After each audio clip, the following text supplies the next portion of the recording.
Central government के वक्फ board bill को लेकर के पूरे देश में कंट्रोवर्सी फैली हुई है। यहाँ पर कुछ मुस्लिम कम्युनिटी के लोग जैसे दाऊदी बोरा, सुन्नी कम्युनिटी के लोग तो इस वक्फ बोर्ड में अमेंडमेंट को एक्सेप्ट करते हैं और ये कहते हैं यहाँ पर वक्फ बोर्ड पर कंट्रोल होना चाहिए। यहीं पर मेजॉरिटी ऑफ मुस्लिम कम्युनिटी के लोग ऐसे हैं जो इस बात में किसी भी तरह की गवर्नमेंट का इंटरफेरेंस नहीं चाहते हैं। उनका ये कहना है कि अगर वक्फ बोर्ड में चेंजेस किए गए और उनके एडमिनिस्ट्रेशन या कंट्रोल में किसी भी तरह का अमेंडमेंट किया गया तो ये वक्फ बोर्ड में और ये मुस्लिम कम्युनिटी के इंटरनल मैटर्स में एक तरह का गवर्नमेंट का इंटरफेरेंस माना जाएगा।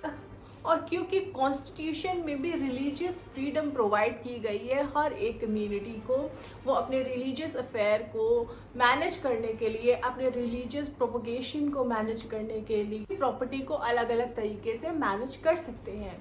बहुत ज़्यादा कंट्रोवर्शियल सिचुएशन बनी हुई है। तो सबसे पहले ये समझते हैं कि वक्फ बोर्ड आखिरकार है क्या। वो सिंपल शब्दों में वो एक ऐसा इंस्टीट्यूशन है जैसे कि इस्लामिक धर्म में चैरिटी को बहुत ज़्यादा वैल्यू की जाती है, इस्लामिक धर्म में ये माना जाता है जो भी अपनी ज़िंदगी में कमाई करते हो उसका एक हिस्सा अल्लाह के नाम पर आपको देना चाहिए ताकि वो फंड चैरिटेबल कामों में यूज़ हो सके और लोग जो पिछड़े हैं, जो गरीब हैं, जो असहाय हैं, जो अंडर प्रिविलेज है या अनप्रिविलेज है, उनको उससे हेल्प मिल सके।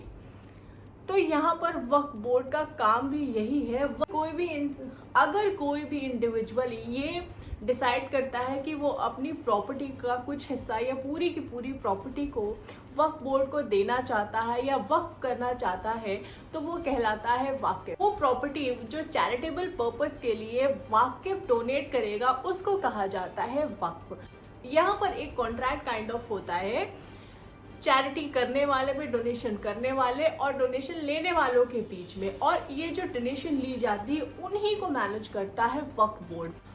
ऐसा नहीं है कि वक्फ बोर्ड पूरे देश भर में सिर्फ एक है, हर डिस्ट्रिक्ट में, इंडिया में हर डिस्ट्रिक्ट में एक वक्फ बोर्ड मौजूद है और इनके ऊपर एक सेंट्रल वक्फ बोर्ड भी मौजूद है। अगर वक्फ बोर्ड के कॉम्पोजिशन की बात करें तो यहाँ पर शामिल होते हैं इंडिविजुअल जो स्टेट जुडिशियल सर्विसेज को बिलोंग करते हैं और की रैंक डिस्ट्रिक्ट सेशन जज और सिविल जज से नीचे नहीं होनी चाहिए। दूसरे जो मेंबर होते हैं वो होते हैं स्टेट सर्विसेज को बिलोंग करने वाले, रैंक इक्विवेलेंट हो डिस्ट्रिक्ट में कलेक्टर से। और इसके अलावा यहाँ पर मेंबर होते हैं जो ऐसे स्कॉलर जो इस्लामिक लॉ के बारे में बहुत अच्छे से जानते हैं। तो यहाँ पर जितने भी इनमें मेंबर मौजूद होते हैं वो सारे के सारे माइनॉरिटी कम्युनिटी को बिलोंग करते हैं। वक्फ बोर्ड को कंट्रोल करने की बात यहाँ पर क्यों आई? वक्फ बोर्ड को कंट्रोल करना यहाँ पर इसलिए जरूरी है कि ये देखा गया जब डेटा सामने आया तो ये देखा गया कि वक्फ बोर्ड जो है वो तीसरी सबसे बड़ी एंटिटी निकल के आई जो इंडिया में सबसे ज्यादा प्रॉपर्टी रेलवे और डिफेंस के बाद होल्ड करती है। अब यहाँ पर जब इतनी बड़ी प्रॉपर्टी को होल्ड करती है कोई बॉडी तो उसको मैनेज करने की, उसको एडमिनिस्ट्रेशन करने की जरूरत समझी गई। ऐसा नहीं है कि ये अमेंडमेंट वक्फ में पहली बार किए जा रहे हैं, वक्फ में पहले भी अमेंडमेंट किए जा चुके हैं। जैसे कि साल 1995 में, साल 2013 में अमेंडमेंट किए गए वक्फ बोर्ड में जिसकी वजह से इमेंस पावर वक्फ बोर्ड को दे दी गई। तो यहाँ पर इमेंस पावर देने से मतलब ये है कि वक्फ बोर्ड के पास वो पावर है कि अगर वक्फ बोर्ड किसी भी प्रॉपर्टी को वक्फ की प्रॉपर्टी डिक्लेयर कर दे उसको किसी भी तरह से चैलेंज करने का कोई प्रोविजन नहीं है। अगर यहाँ पर किसी भी तरह का डिस्प्यूट अराइज होता है, मान लीजिए कि किसी इंडिविजुअल की प्रॉपर्टी को वक्फ की प्रॉपर्टी डिक्लेयर किया गया, पर वक्फ बोर्ड को कोई एविडेंस, कॉन्क्रीट एविडेंस नहीं देना है। वो ये भी कह सकते हैं कि कभी इस प्रॉपर्टी को वक्फ की प्रॉपर्टी डिक्लेयर किया गया था, इस वजह से आज ये वक्फ की प्रॉपर्टी कहलाई जाएगी। तो यहाँ पर उनको कोई कॉन्क्रीट एविडेंस नहीं देना है। वो ये भी कह सकते हैं कि ये कॉन्ट्रैक्ट ओरल हुआ था, तो ओरल कॉन्ट्रैक्ट का तो कोई भी एविडेंस नहीं होता है। तो यहाँ पर एक बड़ा पावरफुल सिचुएशन में वक्फ बोर्ड आ जाता है क्योंकि उसे कोई एविडेंस नहीं देना। जिस इंडिविजुअल की प्रॉपर्टी को वक्फ बोर्ड अपनी प्रॉपर्टी डिक्लेयर करता है, मान लीजिए कोई इंडिविजुअल है जिसकी प्रॉपर्टी को वक्फ बोर्ड अपनी प्रॉपर्टी डिक्लेयर कर देता है, तो वक्फ बोर्ड के ऊपर ये प्रेशर नहीं है। अगर ये डिस्प्यूट अराइज हो जाता है तो वक्फ बोर्ड के ऊपर ये प्रेशर नहीं है कि उस प्रॉपर्टी को कि ये वक्फ की प्रॉपर्टी है, वो डॉक्यूमेंट दिखाए, एविडेंस पेश करे। ये उस इंडिविजुअल की दर्दी है कि वो इस प्रॉपर्टी को अपनी प्रॉपर्टी प्रूव करे। इस डिस्प्यूट को लेकर के जाना कहाँ है? इस डिस्प्यूट को लेकर के जाना भी उस इंडिविजुअल को वक्फ बोर्ड के ट्रिब्यूनल में ही है। तो यहाँ पर डुअल पावर वक्फ बोर्ड को मिल गई कि वक्फ बोर्ड ने एक इंडिविजुअल की प्रॉपर्टी को अपनी प्रॉपर्टी में डिक्लेयर कर दिया, और दूसरी बात, जब उस प्रॉपर्टी को प्रूव करने की बात आई कि वो एक्चुअली वक्फ हुई थी या नहीं, को बिलोंग करती है या नहीं, तो ये जिम्मेदारी उस इंडिविजुअल पे है। और साथ ही साथ ट्रिब्यूनल ही ये डिसाइड करेगी कि एक्चुअली हुआ क्या था और क्या ये वक्फ की प्रॉपर्टी है या नहीं है। समझ सकते हो कि यहाँ पर क्या सिचुएशन होगी। और इस फैसले को, और सबसे बड़ी बात ये है कि इस फैसले को किसी भी जुडिशियल सिस्टम में चैलेंज नहीं किया जा सकता है। वक्फ का फैसला ही आखिरी फैसला कहलाएगा।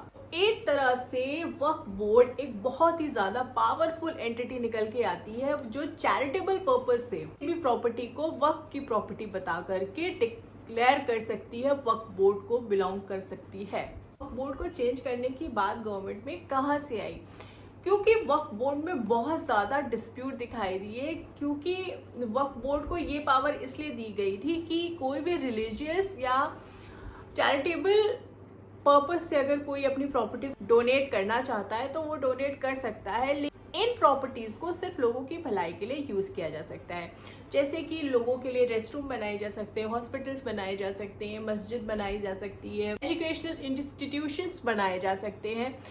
और सबसे बड़ी बात है कि इन प्रॉपर्टीज को बेचा नहीं जा सकता है। ये पर डिस्प्यूट सामने आता है क्योंकि वक्फ बोर्ड की बहुत सी प्रॉपर्टीज ऐसी हैं जो उनकी प्रॉपर्टी या तो यूज ही नहीं हुई है, तो जब वो यूज नहीं हुई है तो एक तरह से रिसोर्सेज का वेस्टेज वहां पर सामने आया, या फिर वक्फ की प्रॉपर्टी में करप्शन देखा गया, उसको बेचा भी गया है। जगहों पर यह भी देखा गया कि गांव के गांव बोर्ड ने वक्फ को बिलोंग करने वाली प्रॉपर्टी डिक्लेयर कर दिया। जैसे कि तमिलनाडु में ये इंसिडेंट हुआ था कि 2-3 गांव को वक्फ ने अपनी प्रॉपर्टी डिक्लेयर कर दिया था। इस इंसिडेंट से वहां पर रहने वाले लोग बिल्कुल सदमे में आ गए कि हम यहाँ पे पुश्तों से रह रहे हैं और ये प्रॉपर्टी वक्फ को कैसे बिलोंग कर सकती है। अब क्योंकि यहाँ पर जो एडमिनिस्ट्रेटिव सेटअप है वक्फ का, किसी भी तरह से डिसीजन को चैलेंज नहीं किया जा सकता है, इस वजह से इन पर कंट्रोल करना काफी मुश्किल था, और यही कंट्रोल लाने की कोशिश कर रही है इंडियन गवर्नमेंट। यहाँ पर कोई भी रिलीजियस फ्रीडम वक्फ बोर्ड से नहीं ली जा रही है, किसी भी मुस्लिम कम्युनिटी से रिलीजियस फ्रीडम वक्फ बोर्ड से उनकी नहीं ली जा रही है। यहाँ पर सिर्फ कॉन्क्रीट एविडेंस कलेक्ट करके दिखाने की बात की जा रही है कि वेरीफाई किया जा सके, या आप खुद वक्फ बोर्ड खुद किसी प्रॉपर्टी को एक्वायर करने से पहले उसको वेरीफाई कर ले कि एक्चुअली वो वक्फ बोर्ड को बिलोंग करती है या नहीं। यहाँ पर रिलीजियस फ्रीडम में किसी भी तरह का इंटरफेरेंस नहीं किया गया है। जिस तरह से मंदिर या मस्जिद या गुरुद्वारे मैनेज किए जाते हैं वो उसी तरह से उनको मैनेज कर सकते हैं, लेकिन वेरिफिकेशन यहाँ पर बहुत ज्यादा जरूरी है। और यहाँ पर वक्फ बोर्ड के ऑडिट की भी बात की गई है कि वक्फ बोर्ड में रेगुलर ऑडिट भी होना चाहिए। तो ये जाहिर सी बात है कि कोई भी एंटिटी जब इतनी पावरफुल है कि सिर्फ उसके कहने भर से प्रॉपर्टी उनको बिलोंग कर जाती है, तो उस बॉडी का ऑडिट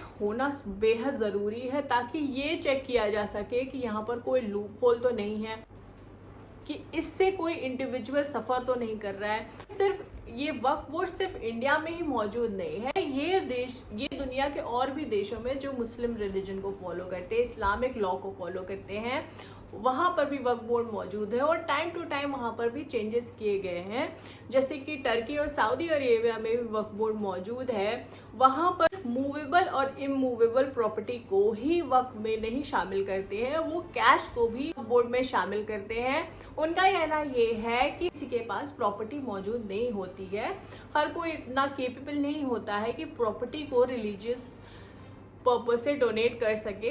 तो यहाँ पर इंडिविजुअल अगर चैरिटी करना चाहता है तो कैश के फॉर्म में भी चैरिटी कर सकता है, और ये चैरिटी मुस्लिम कम्युनिटी के वेलफेयर में लगाई जाए। वो इस्लामिक रिलीजन को फॉलो करने वाले लोग जो किसी भी तरह का लोन लेना चाहते हैं, कोई बिजनेस स्टार्ट करना चाहते हैं, क्योंकि इस्लाम में इंटरेस्ट फ्री लोन की बात की गई है, तो यहाँ पर वक्फ बोर्ड के थ्रू उनको लोन्स भी मिल सकते हैं। तो सिर्फ मूवेबल और इमूवेबल प्रॉपर्टी ही नहीं, यहाँ पर कैश को भी इंक्लूड किया जा सकता है। यहाँ पर सिर्फ और सिर्फ वक्फ बोर्ड में चेंजेस करके उसको थोड़ा सा और मॉडिफाई करके बनाने की कोशिश की जा रही है। बॉडी के पास अगर इतनी ज्यादा पावर है तो उसकी वेरिफिकेशन और स्क्रूटनी बेहद जरूरी है एक ट्रांसपेरेंट सिस्टम को चलाने के लिए। यहाँ पर गवर्नमेंट का कोई भी इंटरफेरेंस नहीं होने वाला है। पर फर्दर चेंजेस करने की बात की जा रही है। वक्फ बोर्ड के कॉम्पोजिशन में भी यहाँ पर वुमेन के पार्टिसिपेशन को बढ़ाने की बात की जा रही है, वक्फ बोर्ड को रिप्रेजेंट करने में वुमेन्स भी अपना पार्टिसिपेशन ले सके।